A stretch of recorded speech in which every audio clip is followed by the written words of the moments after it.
Evolution, as I was taught, it all started with a thing called the Big Bang. أَوَلَمْ يَرَ الَّذِينَ كَفَرُوا أَنَّ السَّمَاوَاتِ وَالْأَرْضَ كَانَتَا رَتْقًا فَفَتَقْنَاهُمَا. They say this Big Bang went kaboom and shot out hydrogen gas mostly, and the gas somehow turned to dust, and the dust condensed down into planet Earth. The evolutionists say it started dry, and then over millions of years, volcanic activity produced the water, and then in some little pond of this water somewhere on planet Earth, these inorganic chemicals got together, and they were zapped by some kind of X-ray or something else, and all of a sudden you have this little speck of life. And they say that was about 3.5 billion years ago. And then that little speck of life somehow, over about 3 billion years, became the first cell, which was somewhere around 600 million years ago. And then that progressively became beautiful you.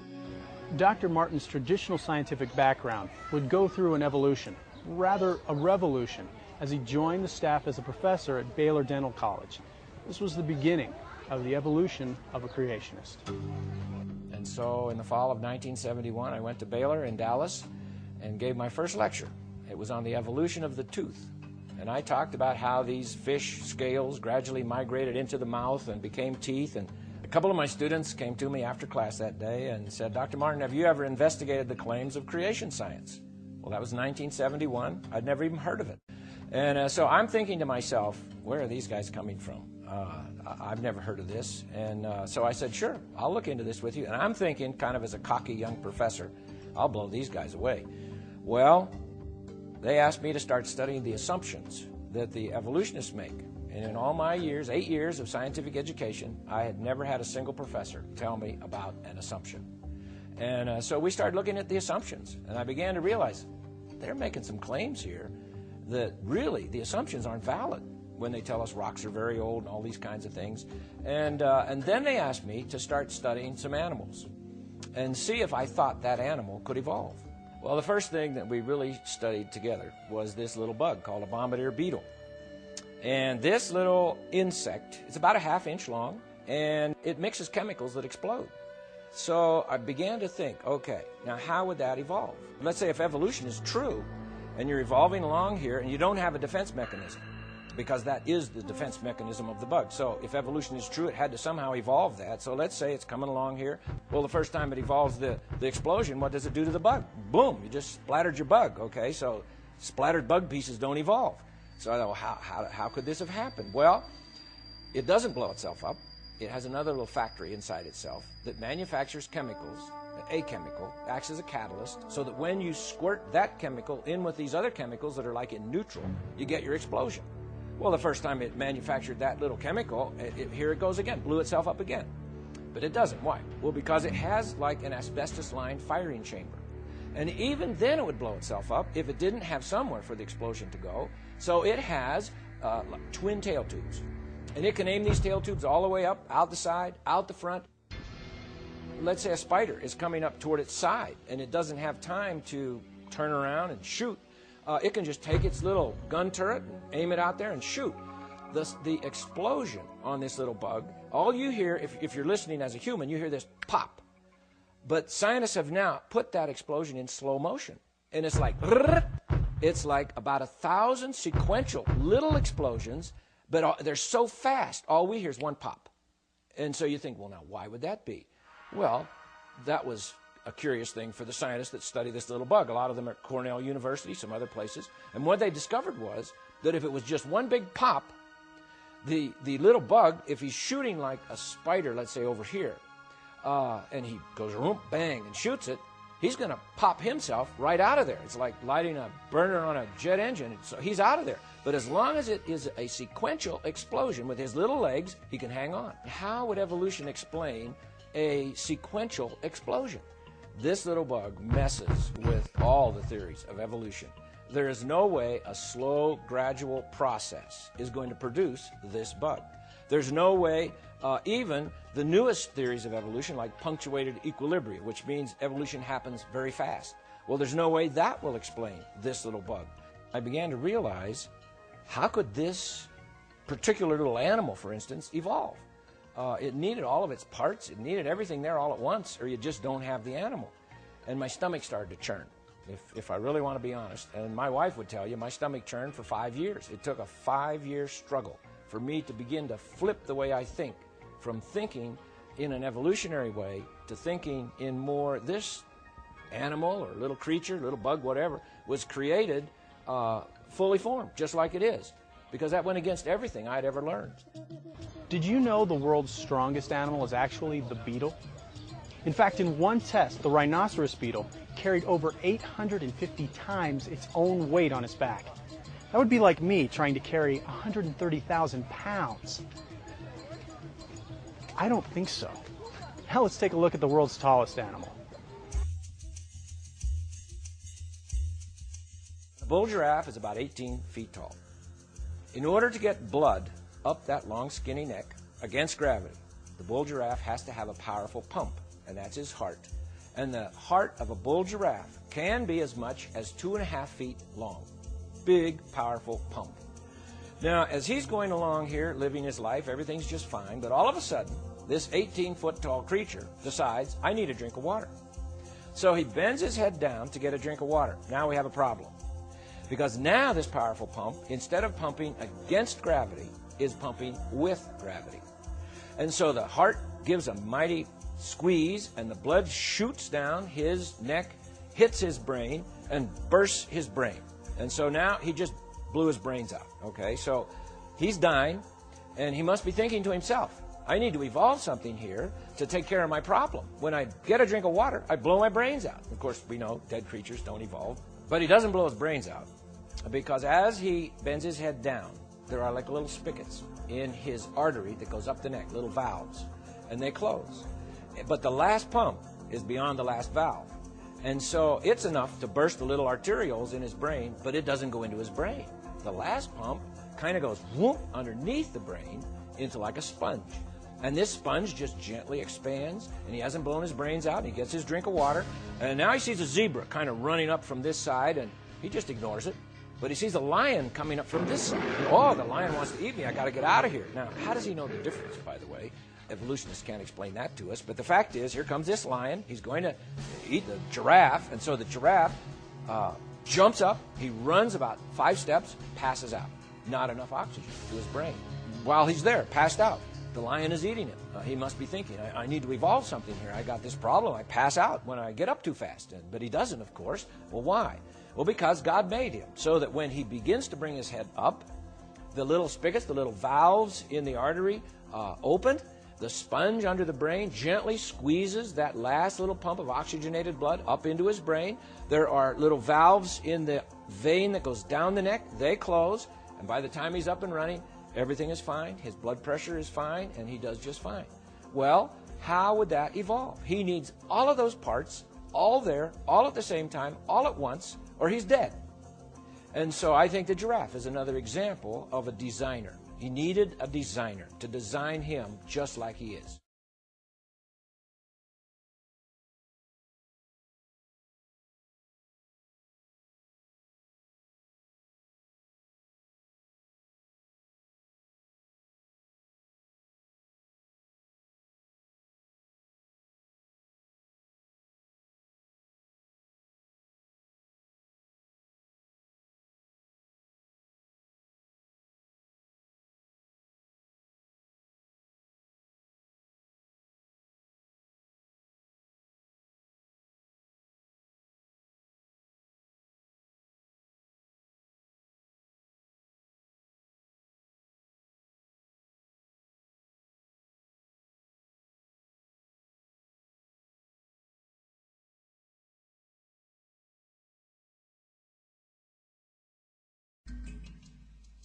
The woodpecker is a very special little bird. The beak of a woodpecker is like industrial strength. It is stronger than other birds' beaks. He has special feet. Most birds have 3 toes out the front, 1 toe out the back. Woodpecker has 2 toes out the front, 2 toes out the back, and that's so he can climb around on a tree trunk, a vertical tree trunk, right side up, upside down, sideways. He can crawl any way he wants to. He has special tail feathers. His tail feathers are different than other birds' tail feathers. They're more resilient, they're spongy, and they're very strong and tough because he tripods himself with his 2 feet and his tail feathers so that he grabs a hold of that tree, fans out his tail feathers, and then bangs his head into the tree. Now, you would think that a woodpecker would go home every night and say to Mrs. Woodpecker, "Oh, I got this headache. I was banging my head on a tree all day." But he doesn't. Why? Well, because God made him with special equipment. For instance, between his beak and his skull, there's a piece of cartilage. It acts as a shock absorber. His skull is the thickest bone per body weight of any creature. As a matter of fact, brain surgeons study the brains of woodpeckers, how they're hooked in there and everything, to help them with like trauma people in accidents, that they need to put their brains back in there. And so they study woodpeckers. The woodpecker, with his strong skull and his shock absorber and his strong beak and his tail feathers and his feet, he's all ready to go except for one thing. Once he drills his hole, he's got to get that bug out of the tree because that's lunch. All right, well, how's he going to do that? Well, most birds, their tongue goes right to the tip of the beak. A woodpecker's tongue goes as much as 10 inches out of his beak. Now, why? Well, because he's going to drill the hole, find the bug tunnel down in the tree, stick his tongue down in the tunnel, and drag the bug out. Now, you would have to say, could I stick my tongue down a hole in a tree and drag a bug out? Of course not. Well, how does the woodpecker do that? Well, God made the woodpecker with little barbs on the tip of his tongue, and he will literally stab that bug larva down in there because it doesn't want to come out. But in case that's not enough, he has a little glue factory in his tongue that manufactures precisely the right glue to stick to the bug, but it doesn't stick to his beak. And so he pulls that bug into his mouth. Now we have a problem. If evolution is true, let's say over hundreds of thousands of years, this woodpecker got all this equipment, and then he glues his tongue to a bug and he swallows the bug. What just happened to his tongue? He just swallowed his tongue. You know, he dies, he just strangled himself, okay? But he doesn't. Why? Well, because as he brings the bug into his mouth, he has another little factory that manufactures the solvent to dissolve the glue. So he dissolves the glue, loosens up the bug, swallows the bug. God made him that way. Woodpeckers, when they peck, they open their eyes between each peck, and they aim their beak, they focus, they aim their beak, they close their eyes, and then they hit the tree. So you hear a woodpecker out there, he's going, drr, drr. Every time you hear that, drr, in between each peck, he opens his eyes, focuses, aims his beak, hits the tree. Why? Well, they used to think it was just to keep the wood chips out. But now the scientists have measured the force of the impact of the woodpecker's head against the tree, and the force is so great that if he did not close his eyes, he would pop his eyeballs out. So I would say, have you ever seen a blind woodpecker?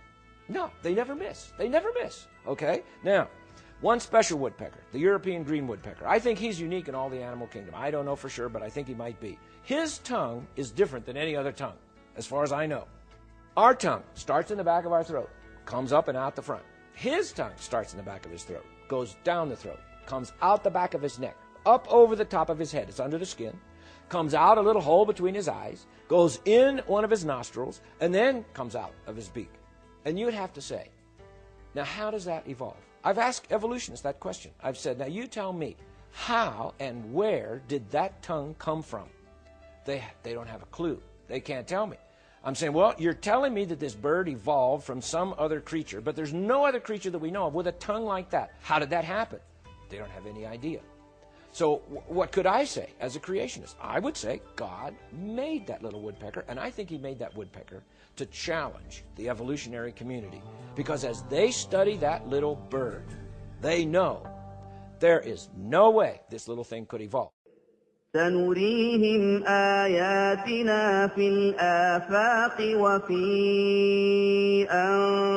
أنفسهم حتى يتبين لهم أنه الحق. I think there are very bright people who study science and do a good job of it. But all of a sudden they get to a point where they have to decide, did this thing happen over long periods of time somehow? Or, boy, it sure looks like it could have happened just bang, just like it is. And then, if they discover, hey, I have no way of describing this thing in terms of evolutionary science, they're faced with the other option, which is maybe a designer and a creator, and they say, I don't want to go that way, okay? So they suppress that evidence. And so many of the things that I studied, we had to search just to find information on them because they are not in the textbooks. They just don't put them in because they have no way to explain it. And so they just ignore it.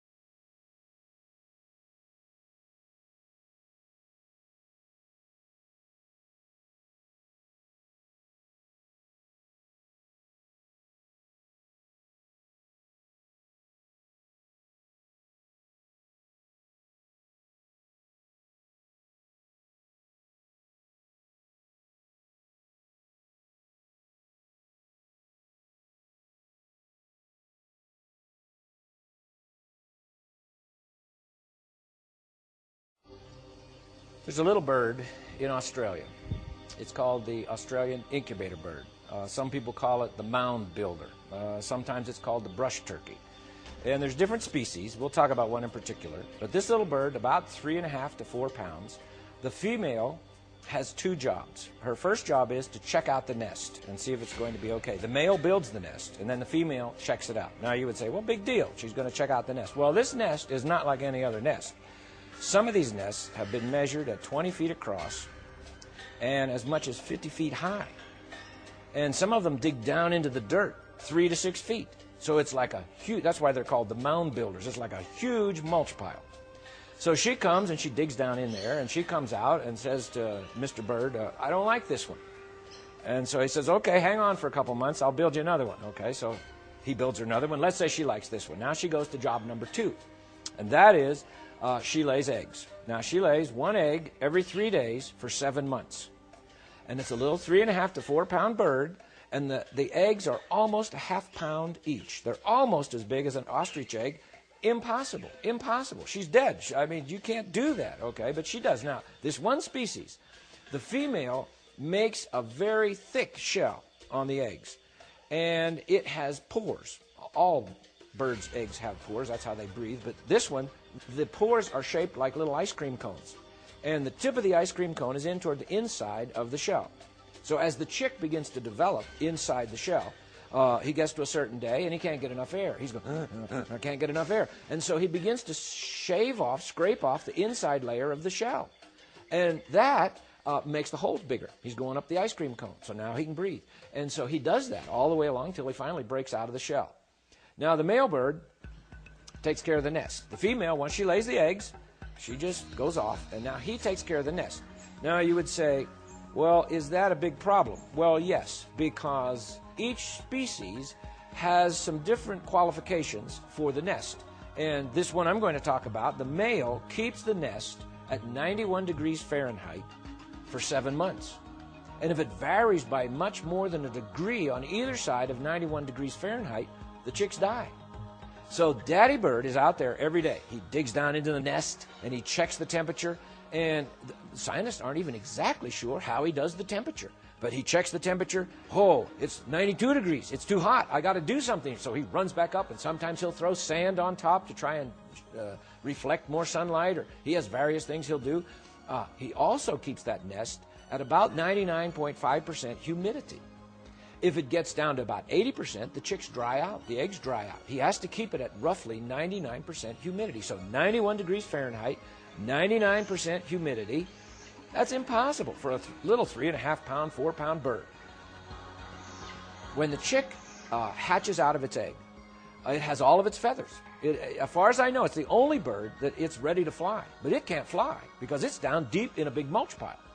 Now, nobody feeds this little bird. Dad doesn't feed the bird. Mommy bird doesn't feed the little baby.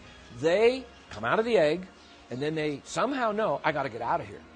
So they turn over on their back, and they begin to scrape the sticks and leaves on top of them, and it'll drop down on their chest, and they shake it off their chest, pack it down with their little wings, dig some more, falls down, shake it off, pack it down. It takes up to 3 days for them to dig out of the nest. And nobody told him to do that. Nobody told him to go. Which way? Which way do I go? But how do they know that? You see, well, evolution can't explain those kinds of things, all right? So here it comes. He's out of the nest. Nobody shows it what to eat. He goes off. He knows what to eat. He knows how to catch it and find it. And then the next year, the male bird is going to build a nest. But Daddy Bird didn't show him how. He starts building a mound all by himself. Nobody showed him how to do it. It's a miracle. It's just a miracle. And so you look at even something like a little Australian incubator bird and you say, how could that evolve? If this story of evolution is true, how could that happen? I say, only God can do that.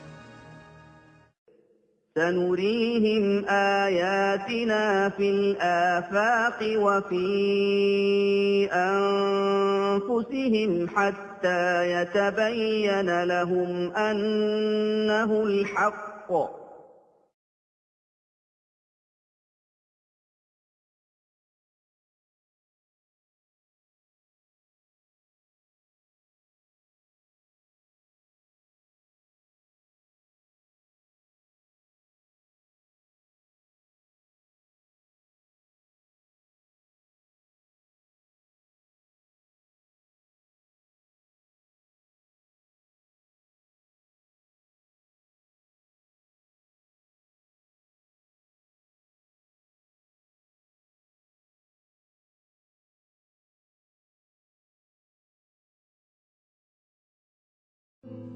If you take an egg and you put it in warm water, you will see bubbles coming out. Now, why do you see those bubbles? Well, because there's little holes all through the egg shell, about 10,000 actually in a chicken shell. Those holes are there so that the chick can breathe, because that's where he gets his air, through those holes, so they can get the waste out of the shell, because the chick, as he develops, is going to eat the yolk, and the yolk, as he burns it up, there's waste products, there's water and different things given off, and he has to be able to get the waste out of the shell, or for instance, just the amount of water that's given off, he would drown right there in the shell. How do you explain all the intricate mechanisms and the perfect timing that it takes for an egg to develop, making this whole thing happen? Because every step of the way, the chick would be dead. Everything has to be done on a particular day and in a particular order, and the timing has to be exactly right, or you have a dead chick. If you have ever boiled an egg or eaten a hard-boiled egg, you'll notice when you peel the egg, there's like that little membrane in there. And that membrane has to be there, and we'll talk about that in just a minute. But on one end of the egg, it's flat, and it looks like the chicken didn't quite fill the egg. Well, that's a special place. That's called the air sac. And so now we take all these parts and we put them together, and we have this little fertilized egg, and now this little chick is developing. By the 5th day, its little heart is pumping. Blood vessels have grown out of the chick. 2 of them go up, hook into the membrane, and those are the ones that it's going to breathe through. It'll get its air through that. The air comes through the pores or the holes in the shell up to the membrane, and then the membrane transfers the oxygen to the artery, the vein that goes into the chick, and then the other vessel that hooks into that gets rid of the waste, and so there's a process there of things coming in and things going out of the shell. 2 more blood vessels hook into the yolk, and that's the way the chick eats. And as he lives in this shell, he begins to get to where he's too big and he can't get enough air, and it's now the 19th day.